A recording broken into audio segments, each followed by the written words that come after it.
Have you ever noticed that sunlight seems to have a very special quality during the winter?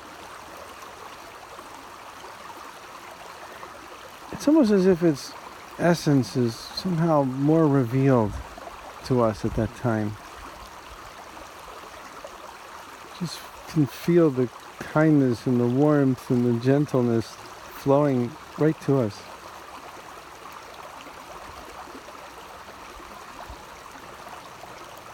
In fact, it kind of makes me think that nature itself is like kindness and gentleness and warmth packaged in the form of life and all the things that go into sustaining life.